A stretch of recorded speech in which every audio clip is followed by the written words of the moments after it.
Udah nih? Udah. Oke, kita wawancara. Kita ketemu di pilar kelima demokrasi. Kritik tanpa solusi. Tahu tapi tidak mengerti. Karena kami HI on the weekend.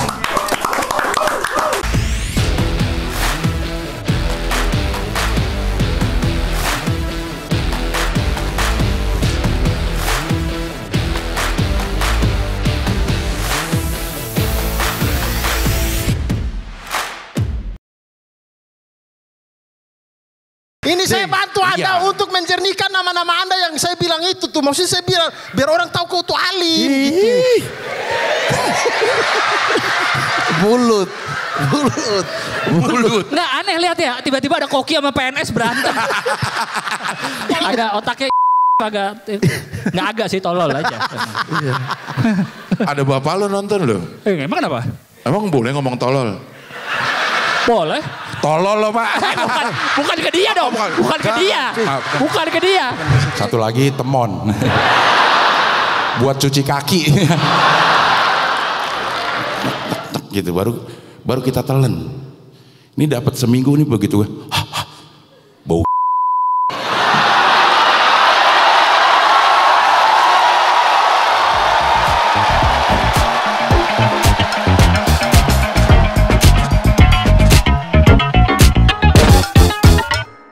Terlalu banyak syuting Bapak. Terlalu banyak syuting. Wawancara doang tapi ya. Iya, otaknya jadi kebagi-bagi gitu. Iya, gitulah namanya. Padahal kan udah beda nih posisi. Secara fisika memang begitulah. Secara fisika otak kita itu ada apa ya namanya? Ada koslet-kosletnya. Kuantum. Padahal udah beda secara set nih. Udah di sini posisinya. Ya mungkin kita akan tanyakan langsung ke narasumber kita. Ini pasti nggak ngerti episode ini. Iya, gue juga pasti nggak ngerti. Udah jelas. Iya. Udah jelas. Oke, kita kedatangan Dr. Handika Ramadan. Kandidat haji. Bukan kandidat profesor, kandidat haji. Karena minggu depan pas banget naik haji. Oh, minggu depan ini? Insya Allah ya. Masya Allah. Iya. Pas banget begitu. Jadi haji kandidat ya? Iya, haji kandidat. HC. Haji kandidat. PhD-nya apa nih Bang? Dokter apa ini? Ya, dia mah temen grup gue lang. Grup apa? Gue kan ilmuwan. Bener, di grup ya. Akademisi, grup akademisi. Di grupnya itu satu Habib, dua dokter fisika, ada orang psikologi dulu. Ada ASN. ASN udah mantap. Udah kemana-mana dia Ji ya. Ada dua ya, Sen? Ada dua, ada guru, ada suaminya pegawai BI. Dia apa ya? Kok gitu? Dia apa sih? Dia apa sih? Apa ya? Kayaknya enak banget hidupnya bener. Iya, hidupnya. Pengusaha dia. Pengusaha kayu. Oh iya betul, pengusaha kayu. Oh, enak itu tuh sepedahan kesini, gitu. Santai gitu kayaknya. Nah, lu sebagai apa di situ? Gue di grup itu sebagai apa? Nggak tahu. Gue juga nggak tahu gue sebagai apa gitu. Kayak yang paling sedikit ilmunya di situ. Iya. Apa nih dokter apa ini kali ini? Dokter apa sih? Ji, gue dari dulu manggil dia Ji masalahnya. Ji itu apa? Haji. Gara-gara doa itu kali ya? Iya mungkin. Didoain. Oh, didoain jadi mau haji beneran. Iya. Dari 2011-an gitu udah kita semua udah manggil dia Haji. Iya. Karena apa? Dulu nama akun Twitter gua Ramat gitu kan. Handika Ramadan sebenarnya. Oh, jadi haknya Haji. Cuman ada someone yang jadi Haji Ramat gitu. Jadi terkenalnya dulu Haji Ramat. Ya, jadi kita manggil Haji. Aja ini jadi doa aja itu jadi. Amin. Iya benar. Amin. Tapi sebenarnya apa sih lo? Ji, fisikanya gue juga. Fisika gue manggilnya gue aja. Gue aja ya. Biar akrab. Iya, kalau dilihat itu namanya fisika teoretik ya. Ada fisika nggak teori. Fisika teori semua ya. Ya, jadi fisika teoretik tuh fisika yang kagak tidak bereksperimen. Maksudnya gini, ada yang melakukan eksperimen, namanya fisika eksperimental gitu. Oh, gampang. Nggak, eksperimennya itu kalau zaman sekarang itu bukan cuma di laboratorium yang kayak ruangan gini gitu. Yang kayak di CERN, di LHC, pernah dengar nggak yang di Eropa itu yang di Swiss tuh? Ya, itu yang radius akseleratornya berapa kilometer, kolaborasi ribuan orang. Jadi yang dimaksud eksperimen kayak gitu, kita high energy eksperimen gitu ya. Nah, kalau yang saya lakukan kita meneliti fenomena fisika, mempelajari fenomena fisika dengan tools matematis gitu. Ya. Nggak ngerti juga, oke. Nggak ngerti juga. Misalnya kita bikin model matematik. Misalnya, spesifik yang saya teliti itu sebenarnya masalah gravitasi. Gravitasi gitu ya. Lebih tepatnya lagi kan udah ada Ji, itu apa lagi yang diteliti? Kan gravitasi udah ada. Iya. Apanya lagi yang mau misalnya diapain si teorinya itu? Gravitasi betul udah ada. Itu mungkin fenomena gaya fundamental yang paling awal ditemukan ya sama Isaac Newton. Tapi sampai sekarang itu yang paling sedikit dipahami. Si gravitasi ini. Kenapa paling sedikit dipahami? Karena susah. Gak gini, jadi. Tapi apalagi yang mau dipahami dari gravitasi? Kan udah 9, berapa meter per square per second? Per second kan ya. Square kuadrat second kuadrat. Nggak, maksudnya gini. Kalau dalam yang saya dalami itu adalah gravitasi dalam konteks teorinya Einstein yang namanya teori relativitas umum ya. Jadi gravitasi itu sebagai fenomena kelengkungan geometri ruang waktu. Oke, gampangnya gini, aplikasinya ke black hole. Ya. Gampangnya ke black hole. Salah ngomong. Gampangnya ke black hole, karena gampang dong. Black hole maksudnya gimana black hole? Black hole, lubang hitam. Ya. Itu kan akhir-akhir ini kan kita sudah bisa para ilmuwan sudah bisa melihat bahwa black hole itu memang eksis ya. Ada, dan bahkan di setiap galaksi itu senternya atau pusatnya adalah lubang hitam. Kayak di galaksi Bima Sakti, galaksi yang kita tempati ini, itu ada black hole yang namanya para ilmuwan menamakannya SGR A-star gitu ya, Sagittarius A-star gitu. Karena itu dekat dengan posisi rasi bintang yang kita kenal sebagai rasi bintang Sagittarius. Nah itu masanya sangat masif gitu ya, sekitar 10 pangkat 6, sekitar 1 juta kali masa matahari. Gitu. Nah itu, yaitu untuk mempelajari bagaimana black hole itu dan bagaimana dinamika dari bintangkah atau objek-objek lain di sekitar itu tuh kan itu butuh penurunan matematika yang jelimet ya. Gitu. Nah itu yang belum selesai orang, yang sampai sekarang masih ini. Jadi ya itu black hole salah satunya, lalu juga bagaimana galaksi berdinamika, berinteraksi, saling menjauh. Itu semuanya bisa jelaskan dengan satu gravitasi. Jadi memang simpel, tapi aplikasinya di kosmologi banyak gitu, dan masih banyak yang belum kita tahu gitu.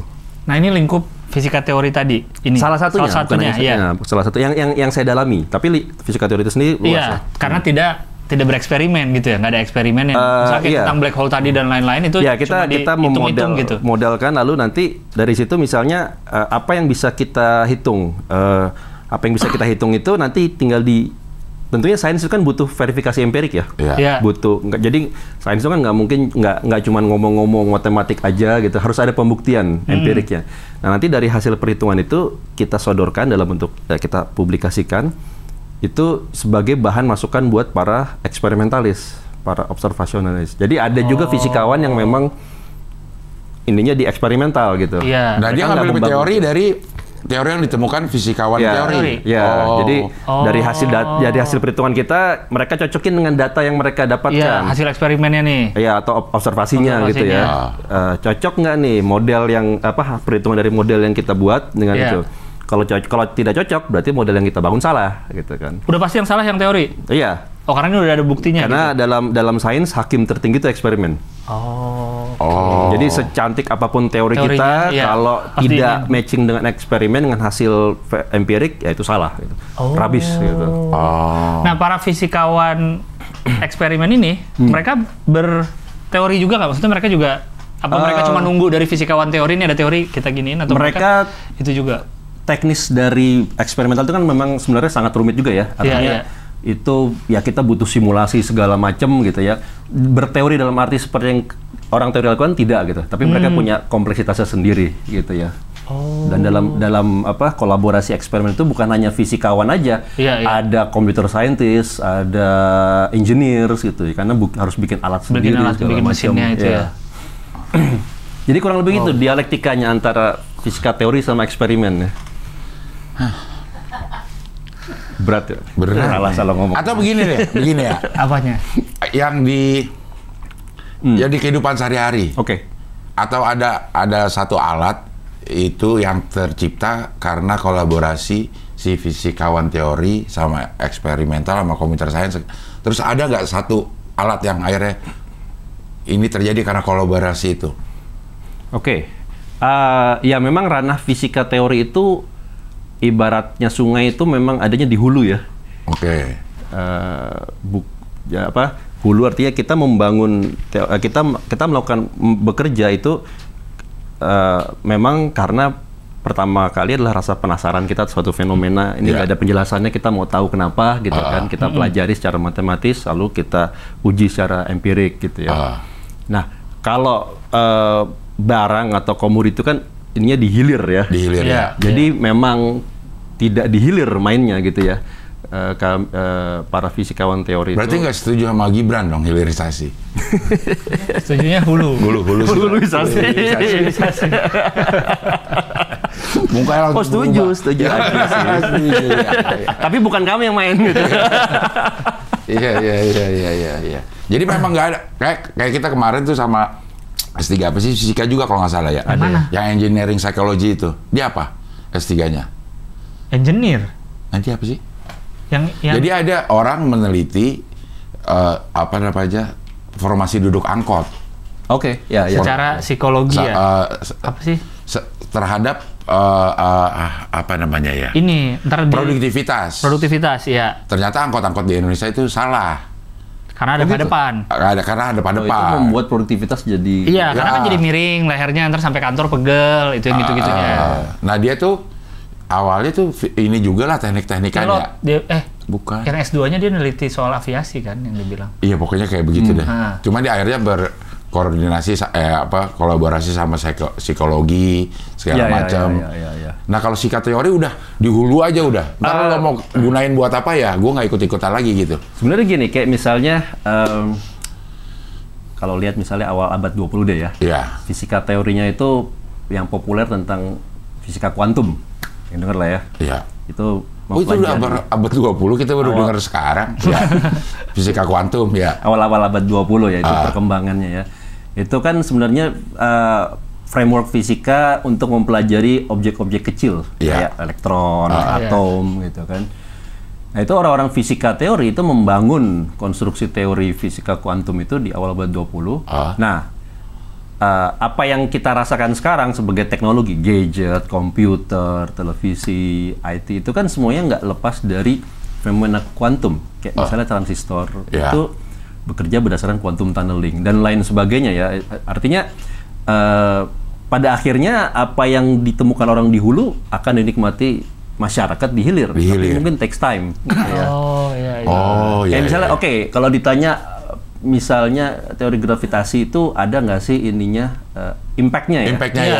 Kayak yang kita rasain ya orang-orang awam gitu. Dulu Einstein itu ketika membangun teori relativitas umumnya itu dia seperti yang tadi saya ceritakan ya, pakai geometri, geometri tingkat geometri abstrak gitu ya. Ternyata sekarang teknologi GPS itu membutuhkan framework relativitas umum karena dia berkaitan dengan kelengkungan permukaan bumi. Kalau kita nggak perhitungkan efek geometri Einstein ya, maka ya jadi kurang presisi, jadi tidak presisi GPS itu. Jadi kalau mau dikatakan ada nggak sih ininya? Ya itu salah satunya. Tapi biasanya takes time. Iya. Mungkin 50 tahun lagi. Iya, baru 100 bisa tahun diterapin lagi kemana gitu baru ya. ada rasanya Iya, gitu. iya, teori ini bisa diterapin kemana, teori ini bisa diterapin Jadi kalau kemana. saya bangun sekarang ya mungkin 50 tahun lagi. 50 tahun lagi. Generasi mendatang bisa merasakan. Iya. Kayak lo kan teliti si black hole, kita juga belum tahu ntar gunanya bisa jadi apa gitu. Mungkin 50 tahun lagi udah ada orang bisa Kesana. jalan-jalan mengelilingi black hole gitu kan. Iya. Bisa jadi Interstellar. Iya, pesawatnya harus punya kekuatan berapa gitu ya. Tapi mengenai yang tadi si relativitas memperhitungkan lengkungan bumi, kalau yang bumi ternyata datar, Kan ada lengkungnya. bumi datar. Bumi datar. Tapi secara fisika bumi bulat apa datar? Ya kan sudah terverifikasi ya. Iya. Maksudnya orang sudah bisa keluar dari bumi dan melihat bumi itu bulat gitu ya. Itu kan bikinan Amerika. Iya. Itu di studio Di itu. studio semua itu. Katy Perry bener nggak? Katy Perry. Katy Perry. Katy Perry. Tapi maksudnya secara hitung-hitungan juga akhirnya membuktikan bumi itu bulat. Secara hitung-hitungan maupun secara empirik ya bulat. Jadi itu fakta ya. Oh. Nah, sebelum secara empirik kelihatan dari ini dia bulat, si fisikawan juga udah bisa ngitung tuh. Bumi ini Saya bulat pikir ya, gitu. bahkan sejak berapa ratus tahun sebelum Masehi itu matematikawan Yunani sudah melakukan pengukuran tidak langsung ya, membuktikan bumi itu bulat. Lalu juga abad-abad pertengahan gitu sudah. Udah dihitung tuh sama. Ya, tidak lihat langsung tentunya ya, tapi dengan pengukuran tidak langsung lah. Kayak ya misalnya orang saya lupa ngukur tinggi bayangan di Mesir, di Egypt, di kota apa dan di kota apa yang jarak cukup jauh gitu ya kan. Kan bisa kelihatan bedanya kalau misal bumi datar dan bumi bulat itu posisi tinggi bayangan akan berbeda. Ada hitung-hitungannya ya ini. Kepikiran ya orang zaman dulu. Nah, itu maksudnya ngeliat bayangan terus kok gini bayangannya. Ngapain ya? Ini harusnya. Kalau cuma nyari yang adem doang. Iya. Kita dari awal dulu deh. Oke. Ya. Perjalanan. Udah pusing duluan. Iya, udah pusing duluan nih. Iya. S1-nya berarti apa? Satu fisika. Itu udah ada. MIPA berarti itu ya? Di MIPA Universitas Indonesia ya di UI. Fakultas MIPA itu kan? Iya, itu udah ada di ini. Udah ada fisika teori, fisika S1 itu udah ada belum? Sudah ada ya. Dan lo ambil istilahnya peminatan ya. Oh, udah ada dari situ. Kenapa mau fisika? Dari SMA-nya ke kuliahnya? Sebenarnya gue suka mulai senang fisika tuh SMP ya. Kok bisa SMP? SMP itu saya mulai benci fisika saya di SMP karena baru diajarin ini apaan sih pelajaran. Orang ada yang suka fisika ya. Nah, iya itu mungkin alasannya sama. Jadi gini, ketika SMP itu kan teman-teman gue itu demennya main bola, olahraga gitu. Kalau lu ngeliat bayangan bola, bayangannya kok. Gue bukan tipe orang anak yang populer. Nggak bisa olahraga. Potongan rambut culun gitu, cepak. Pokoknya inilah, nggak ini lah. Bukan tipe anak populer. Nah, kadang diceng-cengin, bully, nggak sampai bully fisik gitu ya, tapi diceng-cengin. Nah, ya gue mencari pelarian lah. Pelariannya ke Terus ke fisika. Kok bisa gitu? Orang narkoba dong. Pelarian. Dion langsung mabok dong. Kok fisika pelarian?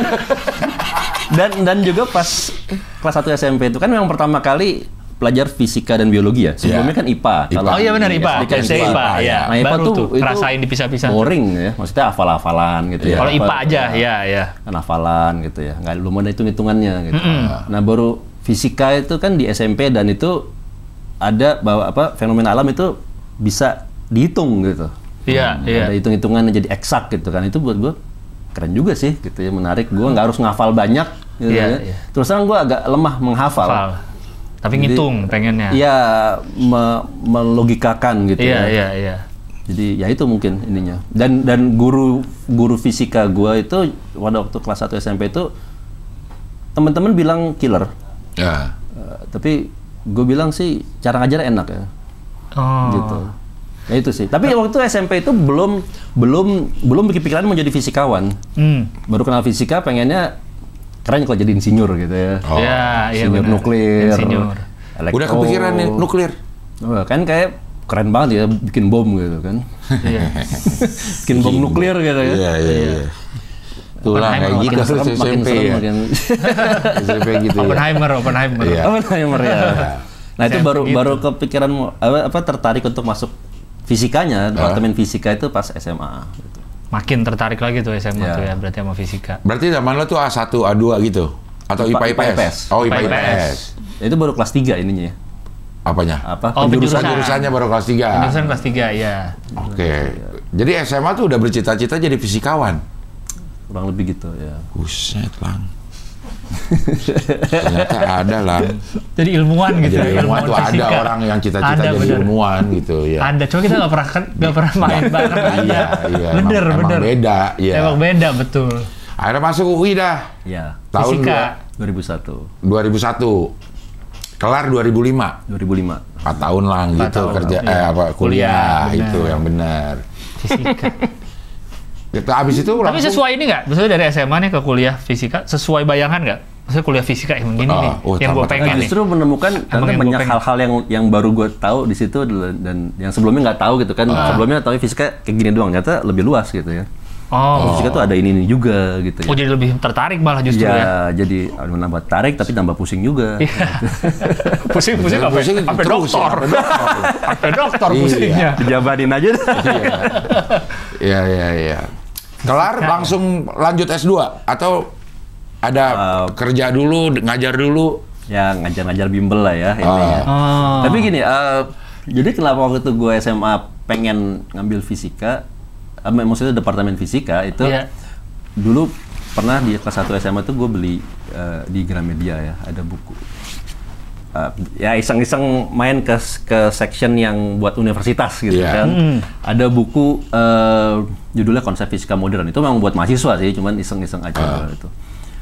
Konsep Fisika Modern dan itu juga kemudian ketika gue kuliah, buku itu dipakai buat salah satu mata kuliah. Oh iya. Nah, cuman yang menarik di situ di buku itu di setiap akhir bab itu ada biografi singkat ilmuwan-ilmuwan yang terkait dengan bahasan di bab itu gitu ya. Kayaknya keren ya kalau baca hidup mereka gitu ya dan dari yang gue tangkap mereka ini rata-rata fisikawan ini either mereka itu menelur atau mencetuskan karya masterpiece-nya atau selesai doktor itu sebelum usia 30. Udah doktor? Iya, rata-rata 26, 28, 22 gitu kan. Jadi gue pikir kalau gue mau kayak mereka, gue juga harus dokter sebelum 30. Itu ini gue waktu itu ya. Cita-cita? Cita-cita. Tercapai gak tuh? Alhamdulillah tercapai. Sebelum 30 lo udah jadi makanya begitu lulus itu kan ya apply lah ya. Coba apply sana kemari. Kebetulan emang di kampus itu di departemen fisika emang kakak-kakak angkatan itu biasanya ada yang berangkat satu ke Amerika kemana gitu ya. Jadi nanya-nanya ke mereka gitu ya. Nah itu apply ke Amerika, alhamdulillah dari 4 yang kirim 1 nyangkut di Tufts University. Itu apa tuh? Tufts University itu apa? Itu kampus. Iya maksudnya dia memang fisikanya yang ini, yang bagus gitu kan kayak. Well salah satunya ya ini kampus beberapa menteri kayak Pak Sofyan Jalil juga dari Tufts University, dari Fletcher School, Pak Hasan Mirayuda juga ya. Tapi beda-beda bidang ya. Mereka di law. Ya di bidang saya itu Tufts University itu dia punya yang namanya Institute of Cosmology ya.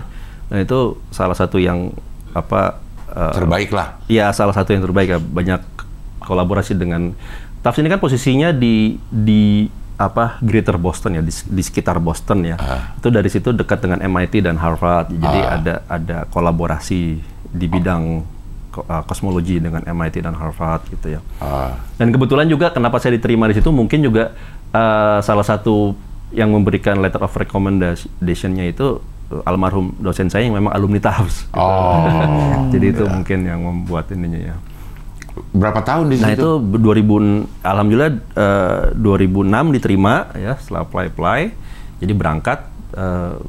Kalau di Amerika itu kan sistemnya adalah kita kalau mau apply PhD itu 5 tahun ya. Dan itu dari S1? Dari S1 bisa. Oke. Jadi 5 tahun itu termasuk by course ya jadi S2-nya itu included di situ gitu. Oh langsung. 5 tahun itu 2 tahun pertama itu by course dan kalau lulus itu kita bisa ajukan buat sertifikat S2 gitu kan. Dan sisanya research untuk doktoralnya. Lu berapa tahun? Gua pas 5 tahun. Pas lulus usia? Jadi 2011 itu Mei 2011 sidang, lalu di akhir Mei-nya itu wisudanya itu 2 tahun sebelum 28. 2 tahun? Sebelum 28 tahun. Sebelum usia 28. Berarti 26 masih? 27. 2 bulan. Sorry, 2 bulan, maaf. 2 bulan. 2 bulan sebelum usia 28 tahun. 27. Doktor. 27 10 bulan. 27 bang. 98 gue pas kerusuhan itu gue lagi kobam itu. Apa? Umur 28. Dia Ini udah kelar wisuda dokter. doktor. Langsung 5 tahun. Sebenarnya 5 tahun itu bukan karena pinter sih, tapi emang diburu-buru sama profesor. Karena kalau setelah 5 tahun dibilang nggak ada jaminan bakal disupport penelitiannya. Kan kalau kita kan PhD di Amerika kan sistemnya pakai teaching assistantship ya. Kita sebagai teaching assistantship gitu kan. Teaching assistantship itu kita jadi kayak asdos. Ngasdos anak-anak undergrad, anak-anak S1. Ya. Nanti dari situ kampus membayar. Nah, kampus bayar itu yang bisa buat kita hidup ya, living cost, sewa apartemen, sewa kamar. Oh, ini lu nggak beasiswa? Nggak, memang programnya gitu. Nggak. Kalau dulu zaman dulu kan belum ada LPDP. Oke, tapi dibayarin sama si universitasnya? Iya. Rata-rata emang kalau kampus-kampus di Amerika untuk yang STEM-nya gitu, ininya. Mereka punya teaching assistantship. Ya. Tapi sambil ngajar. Ya, ngasdos gitu. Uang buat living cost. Nah, biasanya itu setelah 2 tahun 3 tahun teaching assistantship itu gantian disupport oleh profesor tempat yang dia kerja dengannya gitu kan. Dengan skema research assistantship RA. Kalau tadi TA jadi RA. Duitnya sama besarnya, tapi kalau tadi yang bayar kampus, ini yang bayar profesornya gitu kan. Karena si profesor hibahnya dia, project gitu. Iya, hibahnya dia, grantnya, research grant kan. Nah, kebetulan profesor gua itu masih muda. Dia belum punya research grant. Jadi selama 5 tahun itu gue full di support oleh kampus, oleh university gitu kan. Dan polisinya kalau udah lebih dari 5 tahun, ya either lo harus minta ke profesor atau kampus nggak bisa menjamin terusin gitu kan. Jadi ya setengah mau nggak mau harus lulus. Jadi begitulah kurang lebih. Orang pinter mah. Tapi apa itunya tuh? Higher dimensional topological defect in cosmology. Ini apa nih maksudnya? Nah, oke. Oh, judul disertasi ya? Judul disertasi. Ya itu model matematis dari suatu ini. Jadi waktu itu gampangnya gini, gue dan profesor gue memodelkan kalau universe kita itu sebenarnya adalah dimensinya lebih dari 3 gitu. Sebenarnya itu bukan model kita sih, orang-orang sudah bikin model itu banyak gitu ya. Cuman ini ngambil ini spesifiknya apa gitu ya ininya. Intinya gitu. Misalnya universe kita 6 dimensional atau 7 dimensional gitu. Nah, tentunya kita harus, kalaupun itu ya kita harus ngumpetin kan ke sisa dimensinya ini gimana bisa kita umpetin dalam tanda kutip agar nggak bisa kelihatan oleh kita cuma bisa memprobe 3 dimensi aja, atau kalau di fisika 3+1 lah, dengan dimensi waktu aja gitu ya. Nah, sisa dimensi ini gimana bisa kita kita umpetinnya gitu. Umpetin maksudnya bagaimana alam menyembunyikan ini sehingga kita nggak bisa lihat. Ya, kecuali dengan misalnya dengan kalau kita pakai energi tinggi, misalnya kalau di akselerator ya. Ketika kita go to higher energy, barulah efek-efek extra dimension di sini bisa terlihat gitu. Tapi kalau di kehidupan sehari-hari, di level energi sehari-hari, extra dimension di sini nggak terlihat dari kita, dari mata kita, dari eksperimen kita gitu. Nah, itu sebenarnya kurang lebih yang gue kerjakan kayak gitu. Tapi secara teori terbukti ada dimensi lain selain 3+1 itu. Kalau secara orang-orang teori sudah banyak memodelkan itu gitu. Kenapa? Karena mungkin pernah dengar ya salah satu teori di fisika yang populer namanya teori string. String teori ya. Itu agar string teori itu konsisten, maka kita perlu punya universe kita perlu punya 10 dimensi. Jadi 10 dimensi itu agar mathematically konsisten, agar konsisten secara matematis gitu. String teori itu menghipotesiskan kalau struktur paling elementer yang menyusun partikel itu bukan titik tapi bentuknya dawai gitu ya. Jadi misalnya gini, atom itu kalau dibelah lagi kan isinya ada proton, ada nukleon, inti atom dan elektron ya kan. Inti atom itu tersusun atas apa? Atas proton dan neutron. Proton sama neutron kalau dibelah lagi jadi apa? Bisa dibelah lagi jadi yang namanya quark. Jadi dalam penyusunan proton sama neutron itu quark namanya ya. Nah, quark itu dibelah lagi jadi apa gitu? Sampai quark itu sudah terverifikasi secara empirik. Orang sudah bisa mengamati quark itu ada di laboratorium. Tentunya nggak dilihat pakai mata ya. Oke, inilah. Untuk melihat apa sih dalamnya quark itu butuh energi yang lebih tinggi lagi, dan kita di sekarang ini belum ada akselerator di bumi yang bisa mencapai energi yang lebih tinggi lagi.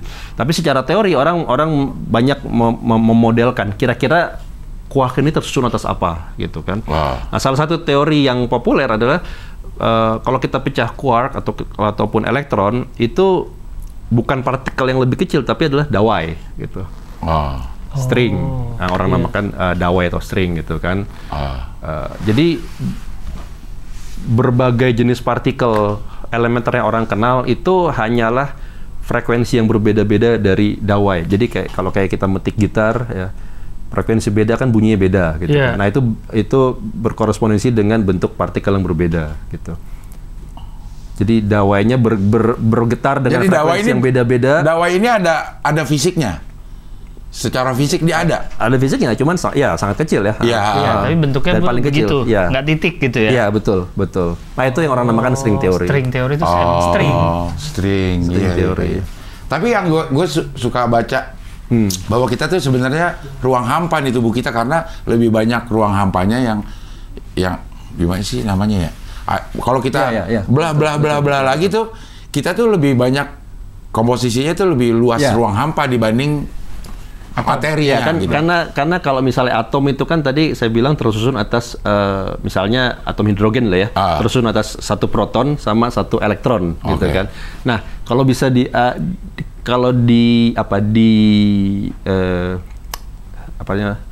kalau pakai angka gitu ya, proton itu ibaratnya koin, maka elektron itu mengitari koin itu seperti kita naruh koin di atas di tengah lapangan bola. Jadi elektronnya itu di pinggir-pinggir lapangan bola. Nah, itu yang dimaksud dengan tadi ruang hampanya gitu ya. Jadi memang dalam atom itu perbandingan ruang hampa sama materinya itu seperti itu gitu. Memang lebih banyak ruang hampanya, betul. Koin lapangan bola. Iya, itu kayak proton di tengah-tengah elektron gitu, di tengah di kosongnya gede banget berarti sebenarnya. Gede banget, betul. Nah, itu disusun-susun jadi satu, jadi kita nih, atau jadi segala macam. Ya bisa jadi, ya seperti itulah kurang lebihnya. Dia nyatu, maksudnya sih dia bisa ngelilingin tuh, yang menyebabkan apa? Energinya tuh elektronnya. Itu maksudnya dia tetap situ, nggak kabur kemana-mana gitu. Oh ya, nah itu makanya itu yang orang pelajari dalam konteks namanya fisika kuantum ya. Ada persamaan matematiknya yang mendeskripsikan itu, namanya persamaan Schrödinger. Dari situ kita bisa lihat apa sih misalnya level-level energi yang dibolehkan sehingga elektron bisa di situ gitu ya, nggak kemana-mana gitu ya.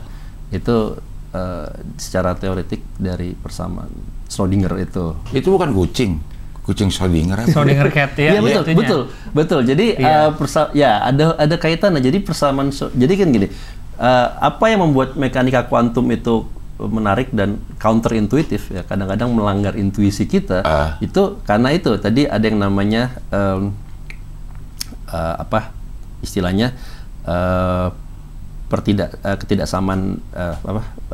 ketidaksamaan Heisenberg. Jadi maksudnya gini, ibaratnya gampangnya kalau ada elektron, misalnya elektron ini bergerak gitu ya.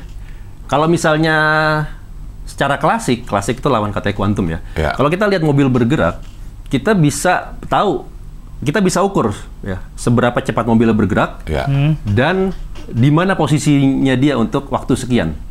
Gitu ya, secara berbarengan, secara simultan. Nah, itu tidak terjadi untuk elektron misalnya. Kalau kita mau ngukur kecepatannya elektron bergerak, maka kita tidak akan tahu di mana posisinya dia. Kalau kita mau tahu ngukur posisinya dia, kita nggak tahu kecepatannya dia, gitu. Jadi ada keterbatasan dalam dunia kuantum, ada keterbatasan yang bisa kita lakukan. Kita nggak bisa tahu keduanya secara berbarengan. Karena natur dari sistem mikroskopik begitu, gitu ya. Secara kuantum seperti itu, gitu. Artinya fenomena-fenomena kuantum itu bisa dijelaskan kalau kita pakai pandangan seperti fenomena-fenomena mikroskopik baru bisa dijelaskan kalau kita pakai pandangan seperti itu, gitu. Nah, itu ketika Schrödinger itu nama seorang fisikawan ya. Ketika dia menggagas persamaan Schrödingernya itu, gitu kan. Ada orang yang menafsirkan gitu.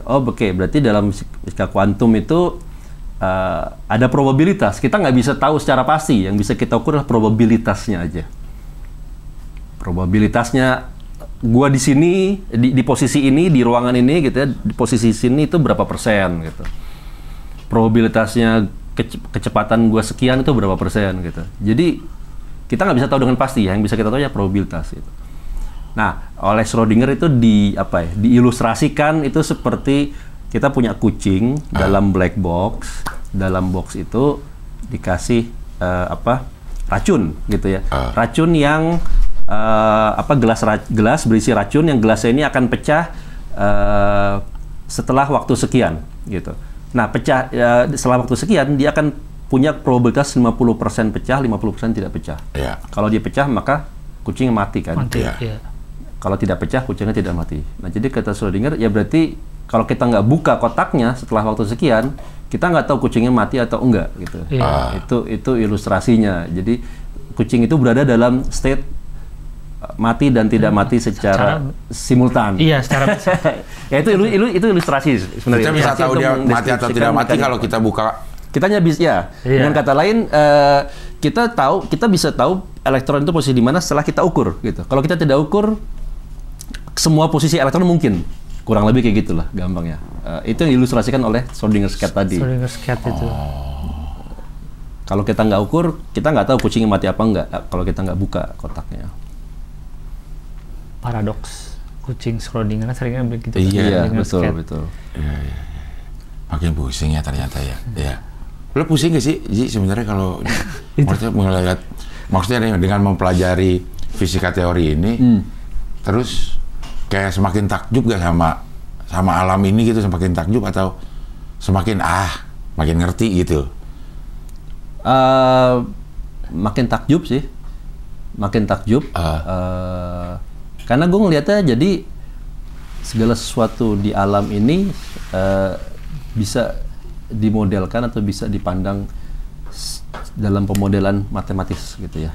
Semua? Apapun fenomena di alam ini gitu? In principle ya, principle seperti itu gitu, bisa kita lihat dalam menurut. Nah, itu buat gue keren sih, it's beautiful gitu. Tapi juga capek juga kadang. Ngitung-ngitungnya? Itu ya, lo pasti ngitungnya gitu. Sekarang tuh teori-teori matematika yang integral gitu-gituan tuh pakai nggak sih? Pasti dipakai. Kalkulusnya itu. Kalkulus gitu. Gila capek banget hidupnya ya. Kalau suka mah nggak capek. Iya, kalau suka nggak capek. Kalau suka kita kan karena pusing, jadi kita jadi kayak kok bisa gitu gini ya. Kalau si black holes, kita teori Big Bang itu ada hubungannya sih sama black hole? Enggak sih, dua hal yang berbeda. Big Bang itu kan menggambarkan bagaimana evolusi alam semesta setelah terciptanya gitu ya, setelah si Big Bang itu seluruh alam ini. Iya. Seluruh alam ini terjadi gara-gara si Big Bang itu. Kurang lebih ya gampangnya gitu ya. Jadi Big Bang itu dalam tanda kutip melahirkan ruang dan waktu. Ya kan seluruh alam ini kan ruang 3 dimensi dan waktu gitu. Iya. Termasuk materi dan energi juga di situ. Sebelum itu nggak ada ini. Sebelum itu ya nggak ada ruang dan nggak ada waktu.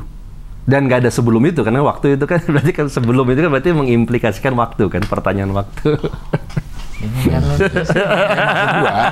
Maksud gue ya. Sebelum ada Big Bang. Sebelum ada Big Bang itu apa? Ya itu pertanyaannya jadi nggak relevan karena sebelum ada itu kan mengimplikasikan pertanyaan dalam kurun waktu kan. Karena waktunya itu waktu itu sendiri lahir di Big Bang. Gitu ya. Jadi ruang dan waktu lahir di Big Bang. Di Big Bang. Jadi Big Bang itu kan melahirkan semua ini, maksudnya planet, galaksi. Iya, dalam ruang dan waktu. Iya, galaksi dan segala macam yang ada kita ada sekarang nih. Ya. Nggak galaksi kita doang kan? Semua galaksi. Semuanya, iya. Berarti sebelum nggak bisa. Enggak, gua nggak nanya waktu. Apa? Sebelum ada Big Bang, galaksi nggak ada ruang. Galaksi ini nggak ada galaksi. planet. Ruang itu nggak ada. Jadi siapa tahu udah ruang planet. Antara galaksi pun tidak ada. Gue kira misalnya planet udah ada nih, karena Big Bang yang lama hilang, muncul planet-planet baru. Enggak. Gitu. Enggak. Oke, ruang dan waktu, berarti Big Bang itu melahirkan ruang dan waktu. Ya. Penyebab Big Bang deh, penyebabnya deh. Kenapa tiba-tiba ada Big Bang kalau tidak? Takdir. Iya lah pasti. Itu pertanyaannya bagus dan berat. Karena sebenarnya gini, teori Big Bang itu sebenarnya tidak menjelaskan kenapa Big Bang ada. Kenapanya? Teori Big Bang itu menjelaskan evolusi alam semesta, evolusi ruang waktu setelah Big Bang. Dia teori of the aftermath of Big Bang gitu. Maksudnya setelah Big Bang kan teori Big Bang itu menjelaskan nanti akan ada misalnya ekspansi alam semesta, lalu lagi ada yang namanya penciptaan lepton atau baryon dan segala macam gitu ya. Itu apa yang diprediksi oleh teori Big Bang itu sesuai dengan hasil pengamatan kosmologi gitu. Cocok gitu. Kalau misalnya teori Big Bang menjelaskan ini berarti harusnya temperatur alam semesta di tahun berapa sekian, yaitu cocok dengan hasil pengamatan. Nah itu yang dibicarakan oleh teori Big Bang. Setelah Big Bang-nya, teori Big Bang tidak berbicara kenapa penyebabnya terjadi. Iya. Nggak ada jawaban juga. Sudah banyak orang yang memodelkan kenapa gitu ya. Ya tapi itu masih sebatas hipotesis ya. Belum bisa diinikan oleh pengamatan kosmologi ya. Ada juga misalnya tadi model yang sebenarnya Big Bang itu maksudnya ada yang namanya teori Phoenix Universe gitu. Jadi Big Bang kita yang terjadi 14 miliar tahun lalu itu sebenarnya hanya satu dari sekian banyak tak berhingga Big Bang yang sudah ada sebelumnya dan mungkin ada setelahnya. Jadi sebelum Big Bang itu ya ada universe sebelum kita yang menyusut gitu kan. Jadi universe sebelum itu mengembang menyusut jadi Big Bang kita. Nanti universe kita akan mengembang menyusut, ulang lagi. Nah itu kayak osilasi gitu ya, universe. Ada orang yang menggagas teori itu. Jadi sebenarnya tidak ada di the beginning of time menurut teori itu gitu kan. Ada yang menteorikan gitu kan. Tapi kayaknya nggak masuk akal tidak ada the beginning. Kan segala sesuatu itu dimulai. Iya, maksudnya adalah ya boleh-boleh aja orang memodelkan gitu kan. Nanti kan tinggal diuji apakah itu suatu teori ilmiah. Dengan kata lain, apakah before Big Bang itu bisa kita ukur, kita uji empiriknya. Kalau nggak bisa diuji ya kita nggak bisa membuktikan teori dia benar apa nggak, karena yang bisa kita tahu adalah dari Big Bang ke kita aja. Kita nggak tahu sebelum Big Bang itu gimana. Nah kalau suatu teori itu tidak bisa dibuktikan secara empirik, ya itu bukan teori ilmiah. Itu artinya misalnya filosofi atau teori matematis aja, matematikally benar, tapi mungkin kita nggak bisa tahu gitu kan. Yang tadi bilang yang Big Bang terus mengembang, universe terus menyusut lagi. Nah itu baru teori yang belum secara empirik terbukti. Maksudnya alam semesta kita sekarang mengembang, itu fakta, sudah bisa diverifikasi. Karena galaksi-galaksi saling menjauh ya. Mengembang tuh maksudnya jadi makin lebar, makin banyak atau ya itu pertanyaan agak tricky. Karena kan yang mengembang itu adalah alamnya itu, ruang waktunya itu sendiri kan. Kalau kita ngomong mengembang itu kan biasa kita dalam benak kita ada external space kan. Jadi besar. Misalnya balon kita tiup mengembang kan, balon mengembang di ruang kan. Tetapi yang sekarang yang mengembang itu ruang itu sendiri. Berarti apa di luar ruang itu? Nah, jadi gini, mengembang ruangnya mengembang. Ya, ruangnya mengembang dalam arti bahwa misalnya galaksi Bima Sakti dan galaksi Andromeda gitu ya. Nanti kalau kita ukur, kalau kita lihat ini trennya waktunya makin ke sana makin menjauh gitu. Makin menjauh jarak antara mereka gitu. Nah, itu kan berarti kan itu mengindikasikan bahwa ruang itu makin lebar istilahnya. Karena antar galaksi makin jauh. Ya, jarak antar galaksi makin jauh. Kalau ruangannya menyempit, yang mengembang si galaksinya ya. Ini ruang yang si galaksinya segitu-segitu aja. Iya, tapi kan karena ruangnya mengembang, jadi jarak antar mereka jadi makin jauh. Iya. Bisa nggak emang ruangan misalnya segini nih, studio nih. Ini kita tadinya jaraknya segini, terus gua aja yang jalan ke sana. Jadi ruangannya emang tetap segini, cuman guanya aja yang jauh. Mungkin nggak ya? Galaksinya aja yang gerak, ruangannya sih tetap segitu. Iya, ya kita bisa meteorikan gitu kan. Tapi seperti itu butuh penjelasan lebih lanjut. Kenapa galaksinya yang berjalan gitu kan? Karena ini sekarang gini, semua galaksi bukan hanya Andromeda terhadap Bima Sakti gitu. Tapi semua kan ada miliaran galaksi ya. Semua galaksi saling menjauh satu sama lain. Tahu dari mana? Dari data kosmologi, data astronomi. Jadi dari kayak misalnya terakhir kan ada James Webb teleskop ya yang lagi mengambil data itu kan, kita masih nunggu datanya. Tapi dari pengamatan sebelumnya, ekspedisi yang udah dikirim sebelumnya, trennya gitu. Semua galaksi saling menjauh satu sama lain. Berarti sebelumnya udah bisa dihitung dong jarak ruang ujung-ujung ruang itu. Iya. Terus sekarang mengembang. Jadi total tuh observable universe kita, jagat raya yang bisa kita observasi itu diameternya 92 miliar tahun cahaya kalau nggak salah ya. Satu detiknya 300 artinya ya itu 92 miliar tahun cahaya itu berarti itu cahaya itu butuh waktu 92 miliar tahun untuk bergerak dari satu ujung ke ujung lain. Sana. Ya. Kalau ibaratnya itu adalah kayak bola gitu ya, dari satu sisi permukaan bola ke permukaan lain itu butuh jarak segitu gitu kan. Sedangkan cahaya itu sendiri geraknya kecepatannya 300.000 meter per detik. Kilometer per detik. Nah, itu ruangan itu ada di apa, nempel di apa? Nah, itu maksud gue juga kayak begitu. Ya itu jadi nggak relevan, jadi menanyakan itu gitu. Karena di luar itu kan kita nggak observasi, kita nggak tahu ya. Bukan observable, nggak bisa kita observasi. Nggak bisa tahu juga. Ya. Atau ruangannya segitu-segitu aja, cuman kemampuan observasi kita yang lama-lama mengembang gitu. Enggak. Oh, karena jaraknya juga. Iya. Jaraknya berarti berubah, kan harus, iya. Kalau ruangnya segitu aja harusnya mentok. Iya. Harusnya mentok. Tapi tidak pernah mentok sejauh ini gitu. Kalau di film ini nih, Men in Black. Yang mana ya? Kayaknya beberapa gitu deh setiap endingnya. Suka perhatiin nggak? Men in Black kan endingnya selesai nih filmnya, terus dia menjauh kan, jadi galaksi nih, jauh terus, gitu, jadi bolanya lagi mainin nama alien gede bersama bola-bola galaksi yang lain, jadi di luar ruangan itu ada lagi dan ada bola-bola lagi, yang gitu, jadi saking. Tapi alien ada nggak secara fisika? Nah, ada kehidupan lain nggak? Ada kehidupan lain nggak? Secara empirik sih belum diamati. Tapi kalau kemarin tuh data James Webb terakhir kalau nggak salah menemukan satu planet yang habitable, yang seperti bumi lah. Ininya environment-nya. Iya, environment-nya. Jadi bisa hidup. Tapi nggak tahu belum sampai itu memang ada makhluk yang hidup di situ atau enggak. Dan itu kan jaraknya sangat jauh ya. Iya. Berapa ratus tahun cahaya, jadi nggak mungkin juga kita ke sana. Kayak tadi katanya galaksi ada berapa? 14 miliar. Itu tahunnya? Oh, tahunnya nggak, jumlah galaksi. Saya lupa, tapi miliaran galaksi. Miliaran kan? Maksudnya miliaran masa nggak ada yang hidup? Iya, itu pertanyaan gitu kan? Seperti itu ya. Itu kan pertanyaan orang kan? Iya. Segitu banyak planet dan galaksi, masa kita doang yang ada kehidupan? Secara statistik nggak ini kayaknya. Iya, terus apa isinya yang lain? Isinya yang lain apaan? Kosong aja gitu. Iya. Kayaknya nggak ada. Kalau multiverse, gimana tuh? Kalau menurut Marvel, ya kan? Multiverse itu di satu tempat, di satu sini, cuman dimensinya yang lain, atau memang lain tempat tapi isinya sama. Jadi ada kita juga, cuma beda. Banyak versi, tergantung teorinya. Nah, kalau versi fisikawan teori, maksudnya di fisika itu banyak juga. Banyak teori multiverse yang masing-masingnya beda-beda versinya gitu ya. Jadi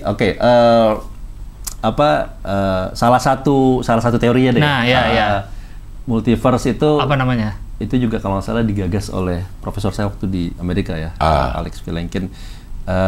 Jadi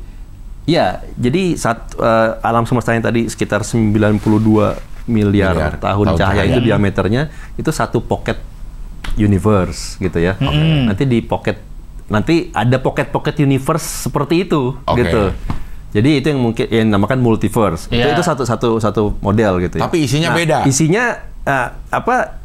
Isinya adalah ada diri kita juga di sana gitu. Tapi mungkin apa yang kita lakukan di sini tidak berkorelasi dengan apa yang dia lakukan di sana gitu. Nggak ada hubungannya. Iya. Tapi ada orang-orang kayak kita juga. Dengan beda tapi kehidupannya. Kerjaannya beda. Mungkin di sana gue fisikawan. Bisa kayak gitu. Mungkin. Iya. Rahman apa? Di sana. dia tetap Rahman tetap Rahman sih. Tetap Rahman dia. Tetap Rahman di universe manapun. Cuman itu maksudnya apa? Kalaupun emang ada. Jadi yang ada lagi tuh segitunya itu yang 92 miliar cahaya itu ada lagi. Itu mungkin ada lebih dari satu. Iya, ada lebih dari satu itu. Kayak si Men in Black itu berarti. Iya, tapi kalaupun seperti itu ya kita kan nggak punya akses untuk kesana gitu kan. Jadi ya itu juga. Empirically kita nggak bisa uji gitu kan. Belum. Kalau ya itu berarti butuh kita harus mengarungi 92 miliar tahun untuk ke sana kan. Dan itu menurut teori itu masing-masing pocket ini juga expanding, saling menjauh satu sama lain. Jadi ini mungkin aja nanti begitu diteliti udah lebih dari 92 miliar cahaya. Bisa jadi sesuai dengan ujungnya gitu. Iya. Karena ruangnya membesar tadi. Nah itu kita udah bisa 92 miliar tahun cahaya tahu nih jaraknya itu.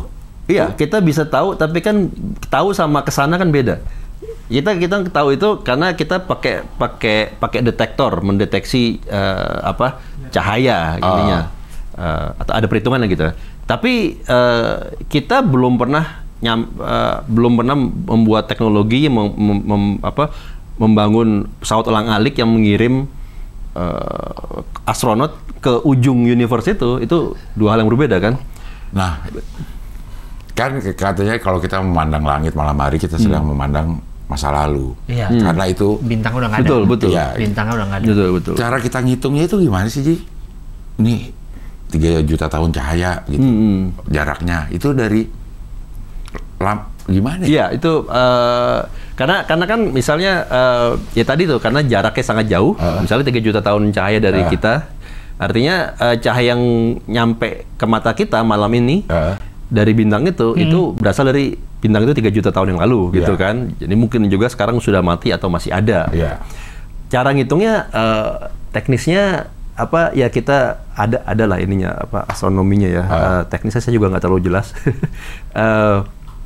Jadi mungkin ada semacam bintang yang jadi luminosity jadi patokan gitu ya.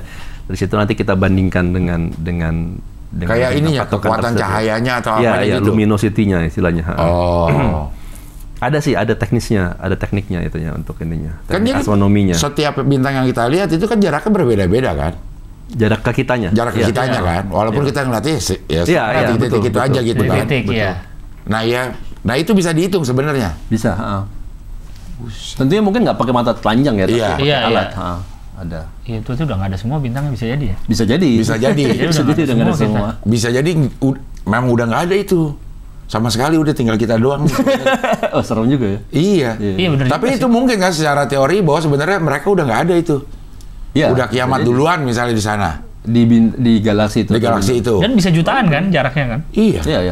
Jauh banget jutaan. Iya, paling tidak kita sudah bisa mengukur yang 92 miliar cahaya. Ya, tahun cahaya. Jaraknya. Jaraknya. Si ruangan ini. Iya. Berarti kan bisa jadi si bintang itu di titik jauh banget. Iya. Jadi cahayanya terang banget ya? Iya. Bisa sampai kelihatan sama kita. Misalnya jaraknya berapa gitu nggak sih? Ya, iya betul. Sampai kita bisa lihat cahayanya gitu. Ya tentunya butuh detektor yang kuat ya. Iya. Ya kadang ada yang udah terlalu redup sehingga nggak bisa lihat dengan mata telanjang. Gitu iya, kan. yang bisa kita lihat berarti itu gede kuat banget ya, cahayanya gitu. Luminositasnya bisa berjuta-juta kali matahari. Jutaan. Kalau aslinya ya itu bisa jadi ya. Ya matahari itu kan sebenarnya bintang yang apa ya? bintang yang average aja ininya. Nggak terlalu kecil juga, tapi nggak terlalu besar. Ada banyak sekali bintang yang jauh lebih besar daripada matahari. Ada Alpha Centauri, ada yang ribuan kali masa matahari ya. Tapi karena jaraknya jauh lebih jauh dibanding jarak kita ke matahari ya, jadi cahayanya buat segitu kita aja. ya terlihat redup. Tapi kalau matahari kita lihat tuh beneran masih ada kan? Cahaya butuh waktu 8 menit dari matahari ke bumi. Jadi cahaya yang kita terima dari matahari itulah 8 menit lalu yang lalu. Oh, tapi maksudnya kan kita lihat masih ada berarti itu ya. 8 menit karena nggak terlalu jauh ya. 8 menit kemudian hilang. Nah, itu berarti udah nggak ada. Wah, kiamat nih cahayanya. 8 menit masih bisa. Berarti paling nggak kita bisa ada waktu 8 menit ya. Iya. Untuk ngeh. Untuk ngeh. Kok udah meledak? Udah nggak ada 8 menit itu udah meledak. Kok gelap nih tiba-tiba gitu ya. Oh, 8 menit ya cahaya dari matahari. Iya. Ini menarik nih tadi nih, time machine. Nah, bisa nggak sih secara teori? Secara teori. Kita pindah ke masa lalu atau ke masa depan? Secara teori bisa nggak hitung-hitungannya? Mesin waktu itu kan pasti dia melanggar kausalitas ya. Ya ada yang macam-macam kayak grandfather paradox gitu ya. Segala macam. Secara teori, secara fisika. Iya, teori ini. Kalau nggak salah Hawking pernah nulis paper ya, dia bilang jadi kalau kita mau pakai apa istilahnya ya, kalau kita mau mengawinkan antara relativitas umum dengan fisika kuantum gitu ya, itu theoretically bisa, tapi butuh kondisi-kondisi yang ekstrim, gampangnya gitu ya. Ada syaratnya, materi yang dibutuhkan untuk membangun itu harus bukan matter yang kita temukan dari elektron, dari atom itu, karena propertinya beda gitu. Dan ya jadi effectively kata Hawking, kayaknya hukum fisika itu laws of physics itu forbid the existence of time machine. Kata Hawking gitu ya.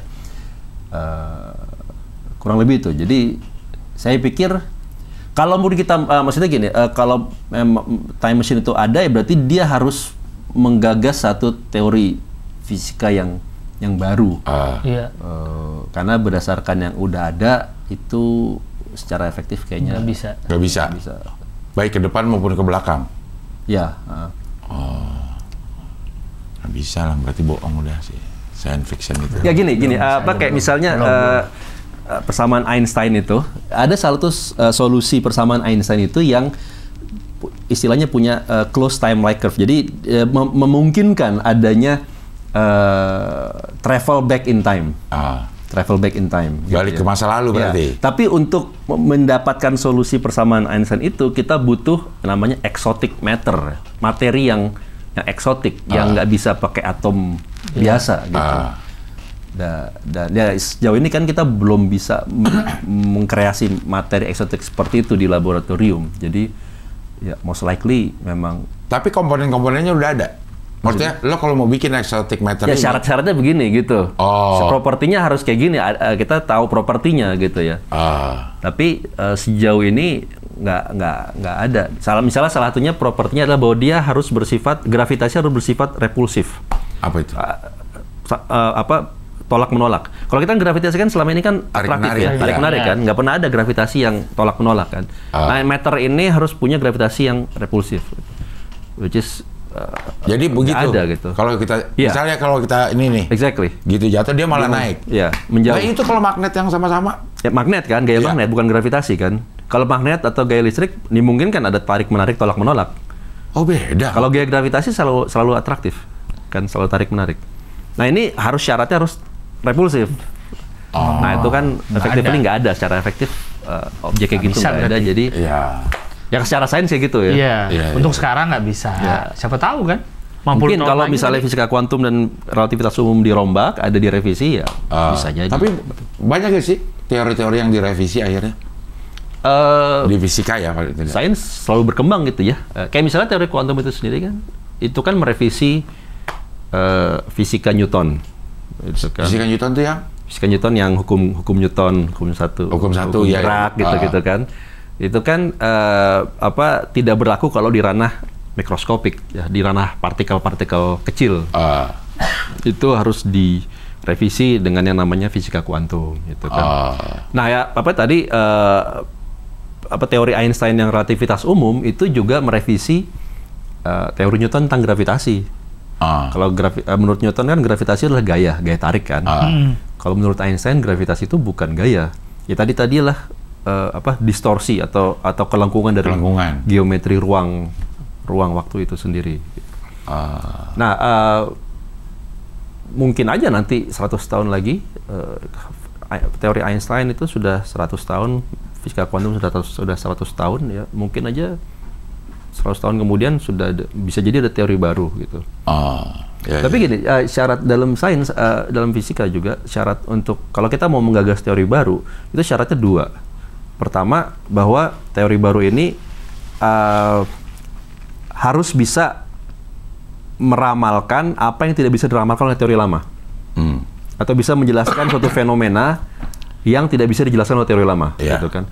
Karena kalau misalnya teori baru yang kita gagas ini bisa menjelaskan fenomena yang bisa dijelaskan oleh teori lama, fenomena yang nggak bisa dijelaskan teori lama bisa nggak dijelaskan? Nggak bisa, ya buat apa punya teori baru? Gitu kan? Sama aja. Dan kedua, ya jadi redundant kan?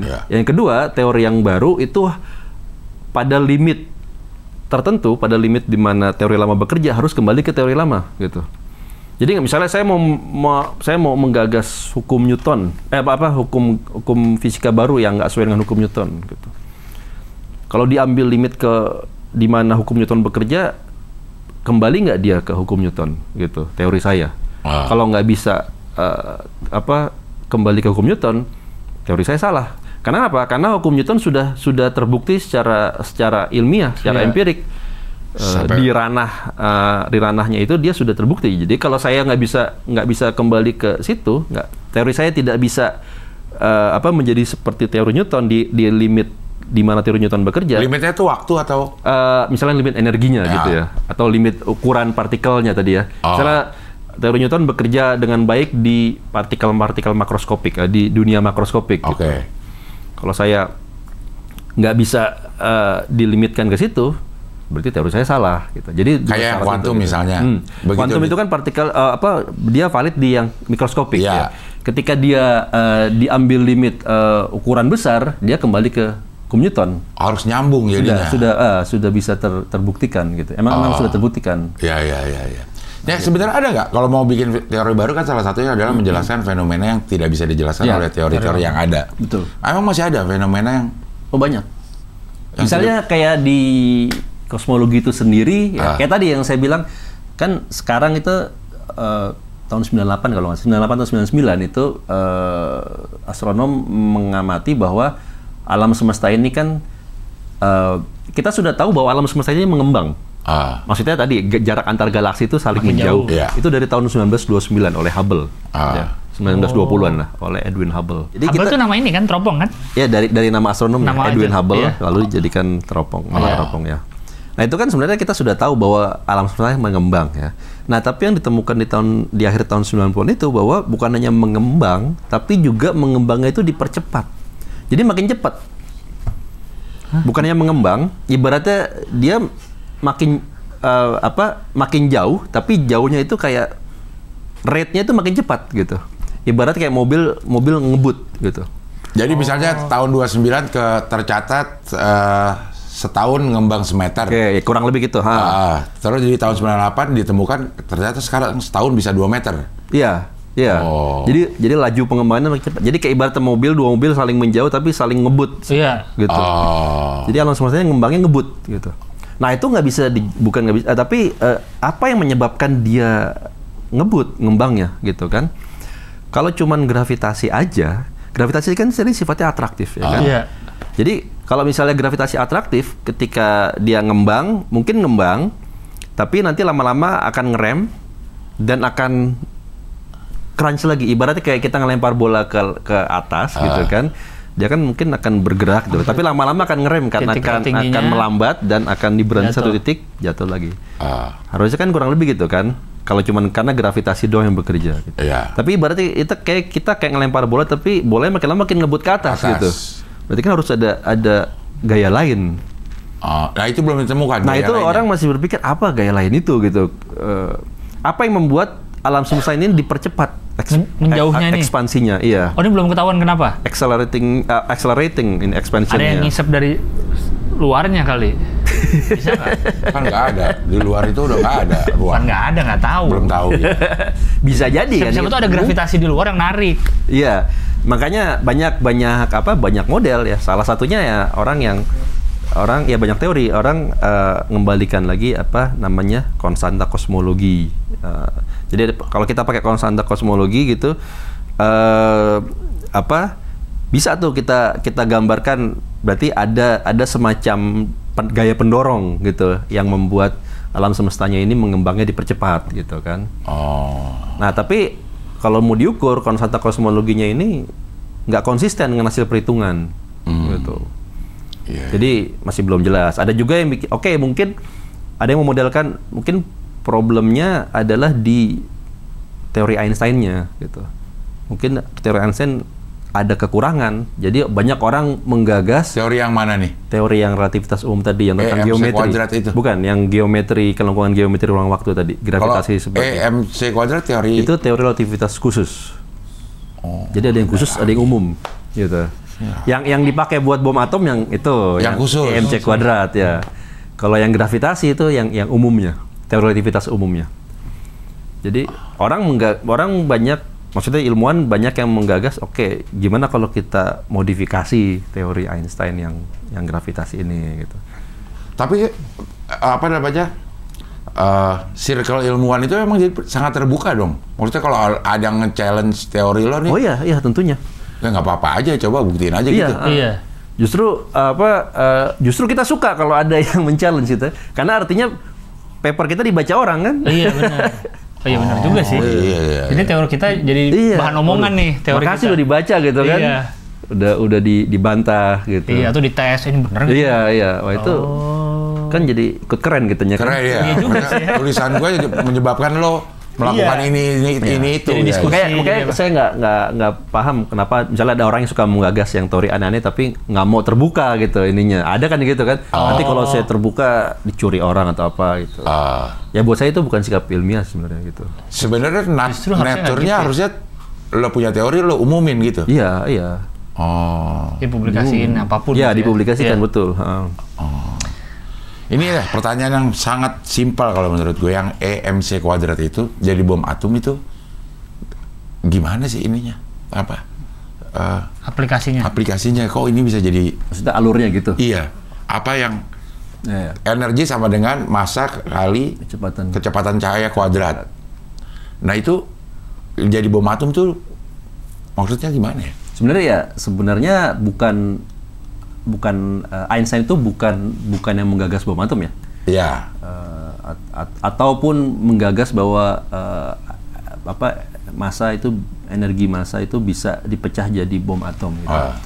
Cuman dia menggagas dari teori relativitas khususnya itu bahwa setiap objek itu punya yang namanya massa diam, tanda kutip gitu ya. Maksudnya energi diam, energi diam.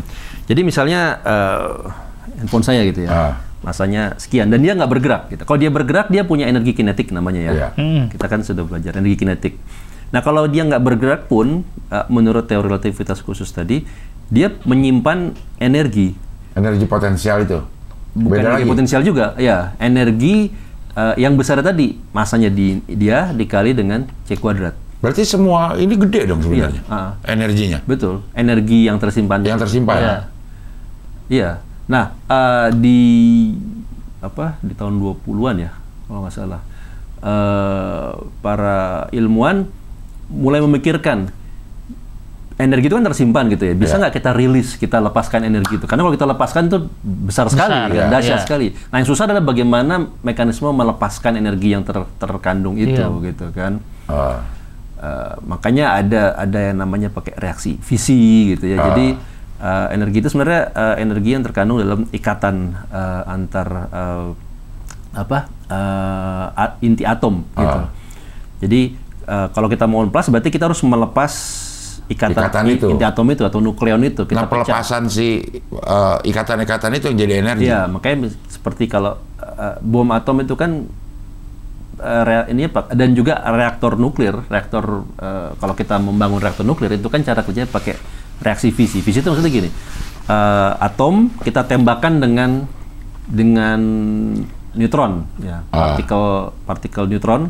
Nah, misalnya atom uranium gitu ya, dia kan terbelah ya. Jadi atom-atom yang lebih kecil lagi gitu nomor atomnya.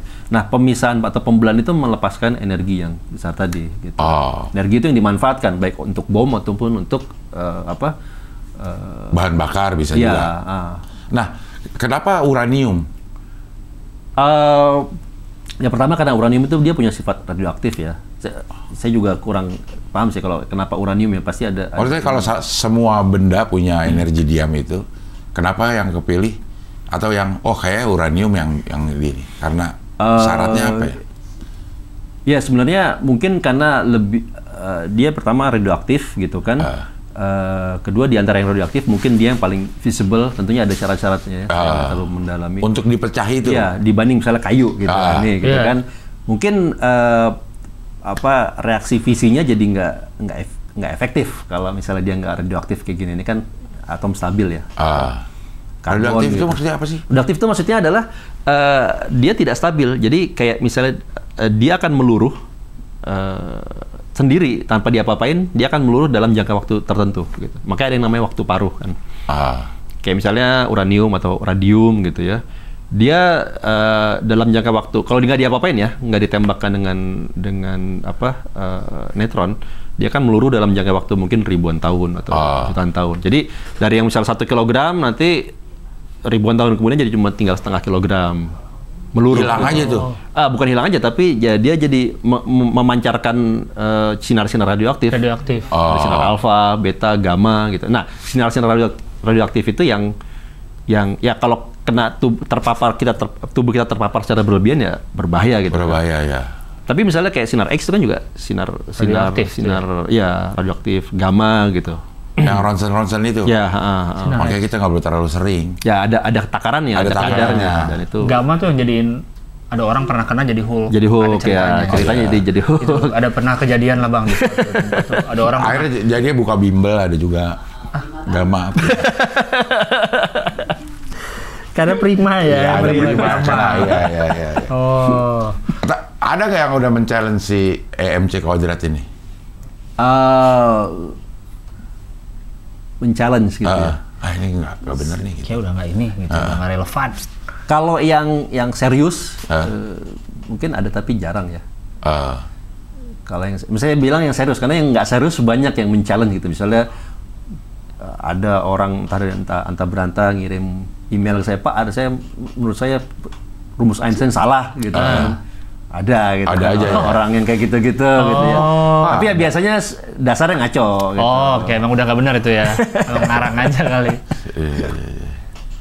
Oke. Ini orang-orang kayak Mas Andika nih. Percaya hantu nggak?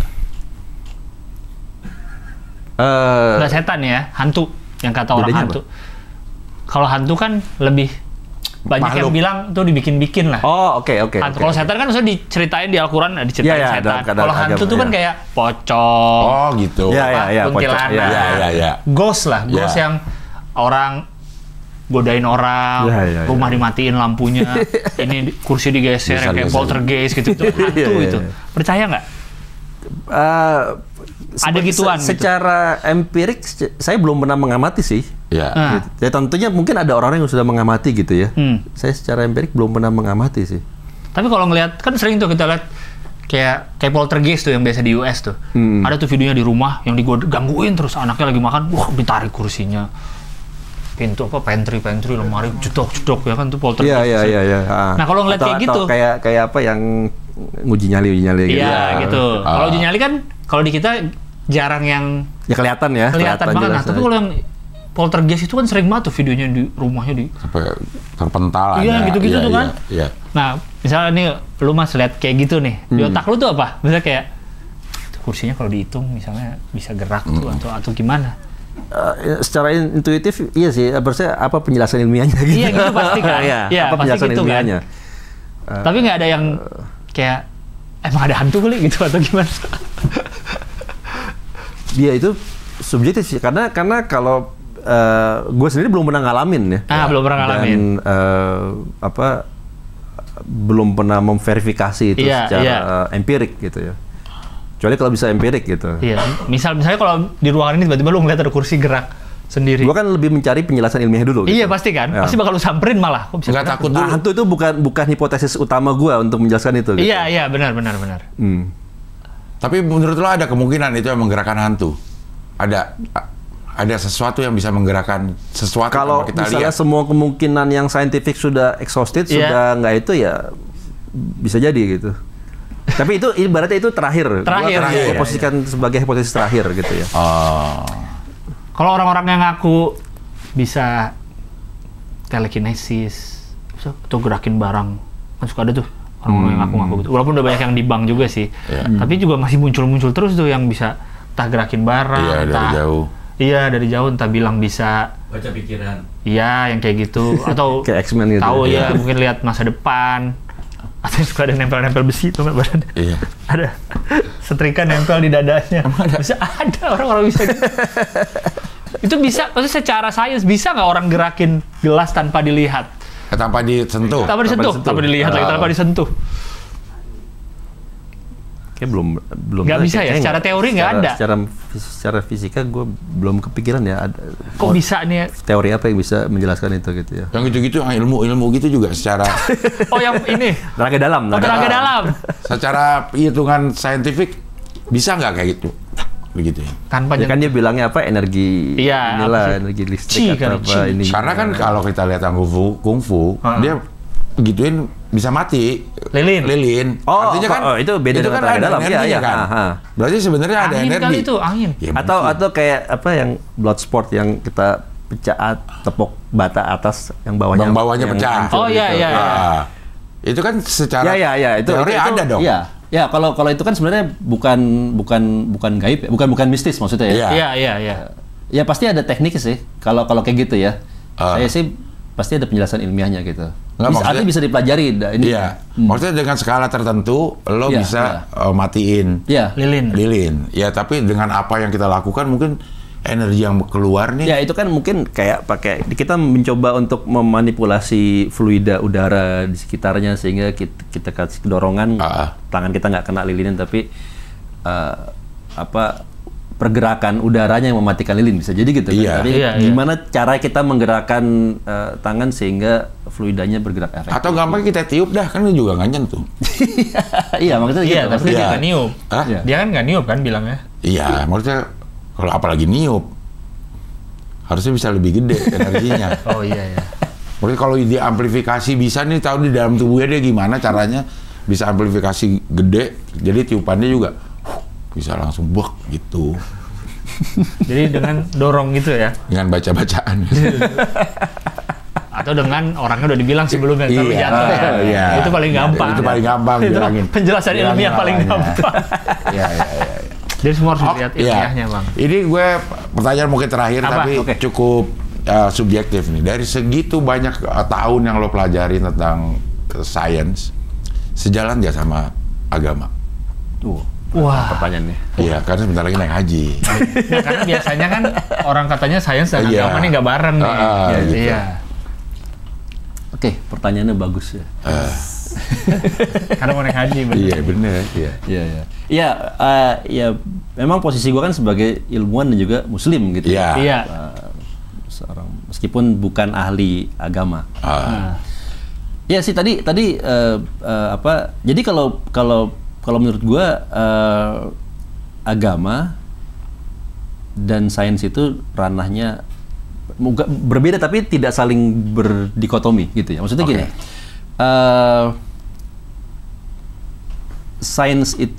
sains itu kan dia butuh agar suatu itu dibilang saintifik, dia butuh penjelasan rasional dan verifikasi empiriknya.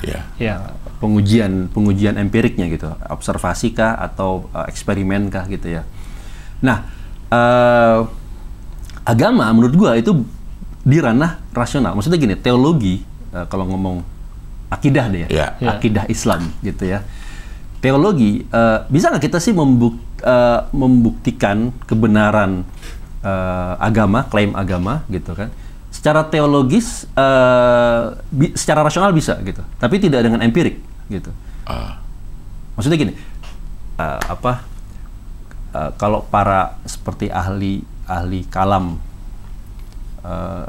sejak abad pertengahan gitu kan, mereka sudah membangun metodologi logis untuk menunjukkan eksistensi dan keesaan Tuhan. Iya. Itu bisa dibuktikan secara rasional gitu kan. Jadi saya percaya bahwa itu bisa secara rasional gitu. Dan memang itu membuat saya sebagai ilmuwan juga nyaman menjadi seorang Muslim gitu. Tapi apakah eksistensi Tuhan itu bisa dibuktikan secara rasional, tapi tidak secara empirik? Maksudnya semua pengujian empirik itu tidak bisa menseleksi keberadaan atau ketidakberadaan Tuhan. Gitu. Ya. Oh iya. Jadi karena memang bukan ranah empirik gitu, ranah rasional gitu. Jadi dua-duanya nggak bisa secara empirik. Lo nggak bisa membuktikan Tuhan itu ada atau Tuhan itu tidak ada. Exactly. Iya. Jadi kalau ada orang yang mungkin tidak percaya Tuhan, dia juga nggak bisa membuktikan bahwa Tuhan itu tidak ada. Empirically. Iya. Dan juga bahwa kalau misalnya kita melakukan eksperimen, satu dilakukan oleh orang Muslim misalnya beragama, satu lagi oleh orang yang tidak beragama, asal mereka melakukan eksperimen sesuai dengan standar ilmiah yang benar, akan hasilnya akan sama kan, gitu kan? Apakah itu dilakukan oleh seorang yang beragama atau yang tidak beragama, gitu. Jadi kan memang bukan ranah empirik, gitu kan? Tapi bukan berarti kalau tidak ranah empirik itu jadi salah, nggak gitu. Cuma tidak saintifik aja. Iya, dan ya itu mungkin kita selama ini saya menyebutnya ketidakdisiplinan berbahasa ya. Kita kadang mencampur adukan istilah saintifik, rasional, logis, satu sama lain. Iya. Padahal menurut saya itu harus kita letakkan di definisi yang sebenarnya gitu kan. Saintifik itu dia butuh rasional dan empirik. Dan gitu, empirik, kan? ya. Ada nggak sih ranah yang bekerja di ranah rasional aja? Ada juga ya. Kayak misalnya matematika itu sebenarnya ilmu rasional. Rasional ya nggak? Dia tidak butuh pembuktian empirik. Misalnya gini, teorema Pythagoras. Iya. Dalam satu segitiga siku-siku jumlah kuadrat sisi miringnya kan sama kuadrat sisi miringnya sama dengan jumlah kuadrat dari kedua sisinya kan? Iya. Itu kan anak SD udah tahu kan? Yeah. Gimana buktiinnya? Gimana kita membuktikan kebenaran teorema Pythagoras? Nah, para matematikawan membuktikan itu dengan mulai dari definisi segitiga siku-siku apa. Dari situ kita menurunkan premis penurunan logisnya apa gitu. Dan dari situ pada akhirnya akan dapat bahwa itu bisa terbukti gitu. Sekarang kalau misalnya saya ngukur pakai penggaris punya segitiga siku-siku, saya ukur sisi miringnya 5 cm, ininya 4 cm, 3 cm. Bener dong Pak? Bener. Tapi itu bukan pembuktian matematis. Matematika tidak membutuhkan empirik gitu. Jadi ada dunia, ada hal-hal yang memang tidak butuh empirik ya. Matematika, filsafat, termasuk teologi juga. Gitu. Jadi bukan berarti nggak ada empirik. Jadi kalau nggak empirik atau nggak saintifik berarti salah. Tapi kalau nggak rasional itu berarti salah. Kalau nggak rasional udah pasti salah. Betul. Karena nggak logis kan? Tidak rasional tapi saintifik tidak ada berarti. Nggak ada. Karena sains itu pertama syarat necessary conditionnya harus rasional. Rasional dan empirik. Nah tapi kalau rasional doang itu belum cukup, maka sufficient conditionnya harus empirik. Jadi dan ini keduanya nggak mungkin berbenturan. Iya, kalau sains berarti ya harus karena dua-duanya harus ada. Iya. Dan ada ranah lain yang rasional saja sudah cukup. Bukan berarti salah. Tapi kalau dia nggak rasional itu pasti salah gitu. Kalau dia nggak logis berarti salah gitu kan. Logically gitu.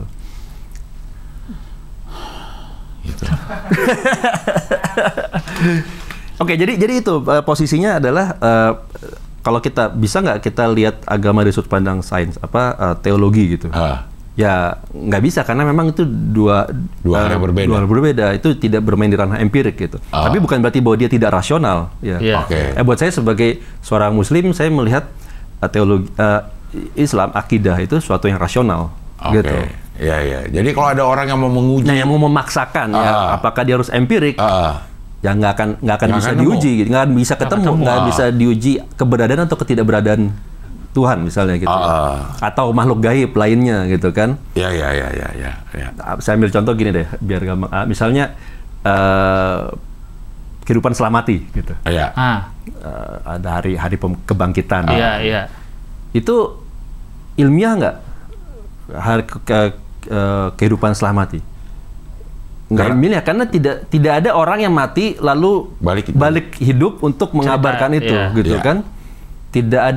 Tidak ada berita dari pengujinya, orang yang menguji itu, gitu. Berarti kan? tidak empirik. Tidak empirik.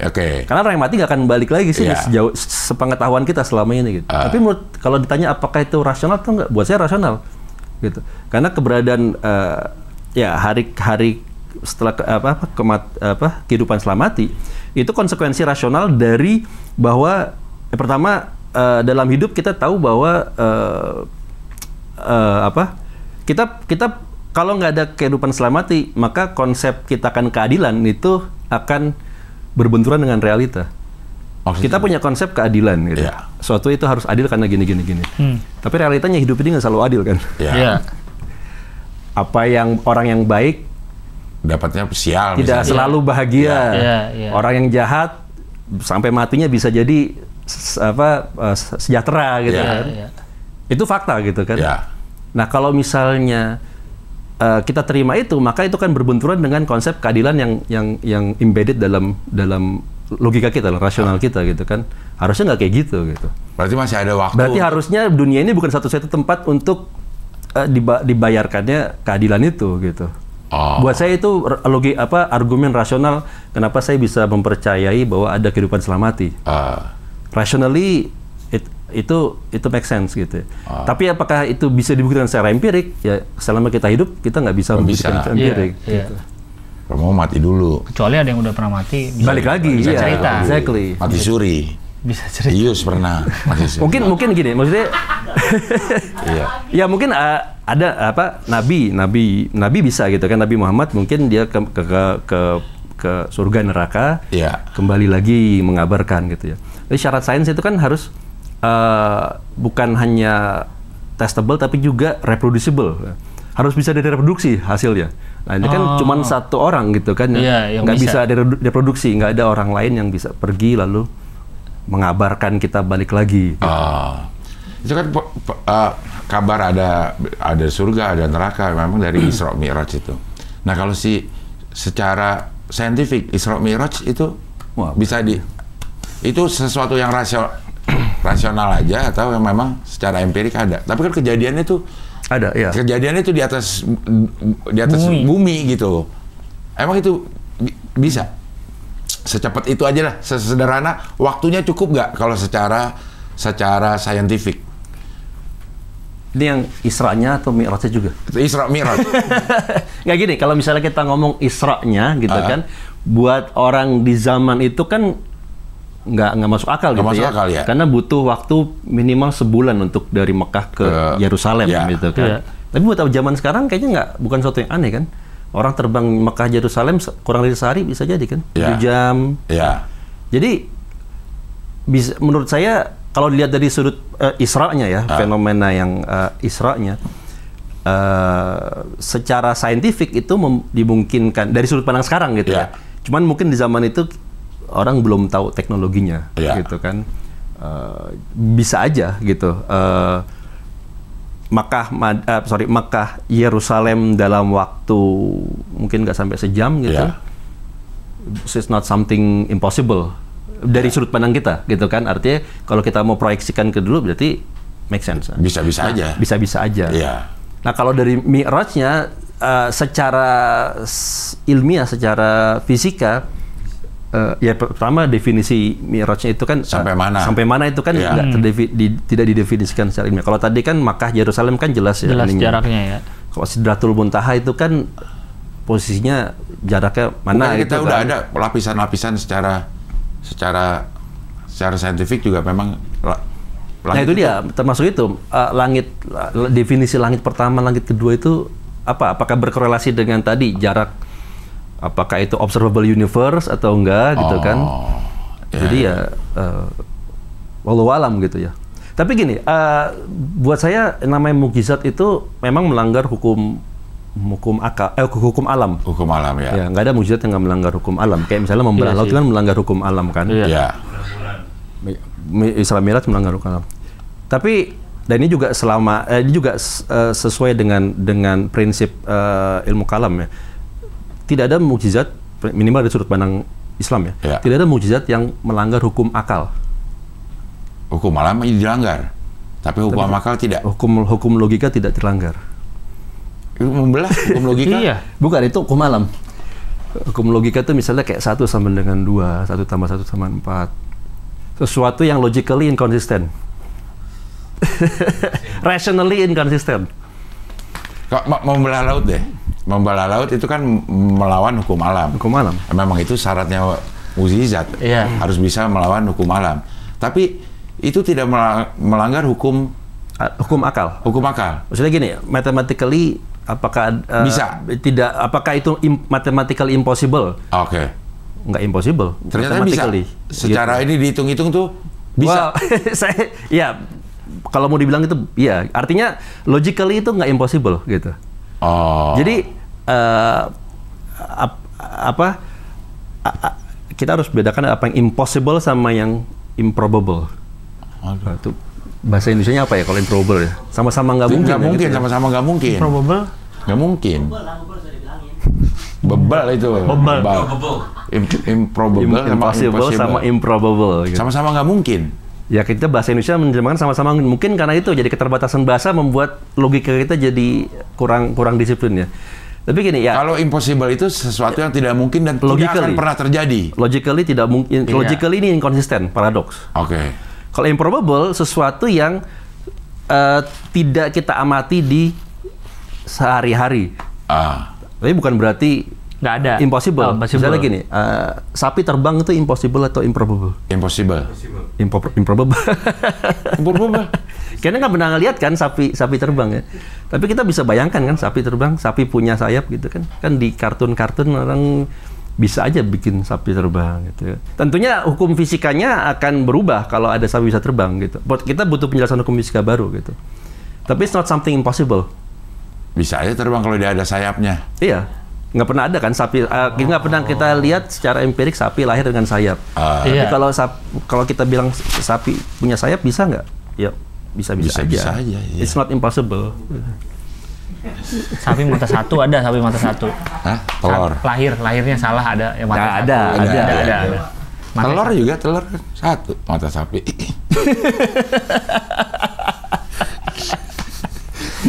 Improbable. Iya. Menyalahi hukum alam, tapi tidak menyalahi hukum logika. Logika. Tuh, mukjizat itu harus menyalahi hukum alam. Harus ya? Iya, karena kalau enggak ya biasa-biasa aja. Iya, jadi. Tapi tidak menyalahi hukum. Ngomong sama hewan. Ya, itu kan nggak pernah ada biasanya kan, bukan sesuatu yang lazim gitu kan. Iya. Tapi mungkin gue tahu. Animal komunikator ada loh. Iya. Apalagi mungkin apa yang tidak mungkin di zaman itu bisa jadi, apa yang belum mungkin di zaman itu bisa jadi mungkin di zaman ini. Sekarang. Kan? Orang ngomong sama kucing bisa loh. Ada yang itu komunikator yang warisonya Irwan Hakim. Iya benar, wariso. Iya. Ngomong ikan, ngomong sama sapi. Kasih tahu. Wariso ngomong ini nih gitu. Ada improbable. Iya. Oke, Haji, terima kasih. Mudah-mudahan yang ngelihat juga pusingnya sama kita ya. Sama kita biar kita nggak ngerasain berdua doang gitu. Iya. Semoga. Tapi siapa tahu ada yang tertarik juga kan? Iya. Karena ada juga orang-orang ada sih beberapa yang kalau kita beliau pas SMP ada loh orang-orang itu. Banyak lah. Orang yang tersingkirkan dari. Iya. Tapi pas lihat penjelasan ini, seru juga. Iya. Banyak yang nonton. Semoga ada. Kita lagi syutingnya tuh pusing banget nih. Tapi yang nonton pada Senang aja ya, lebih senang loh. Oh ternyata gitu ya. Iya. Mudah-mudahan sehat terus. Amin. Keberangkatannya juga. Oh ya lancar haji. Lancar hajinya. Balik jadi haji yang mabrur. Amin. Amin ya Rabbal. Oke lah kalau begitu sampai ketemu lagi di HOI Pilar Kelima Demokrasi. Kritik tanpa solusi. Tahu tapi tidak mengerti. Karena kami HI on the weekend. Dion semangat pas sudah selesai.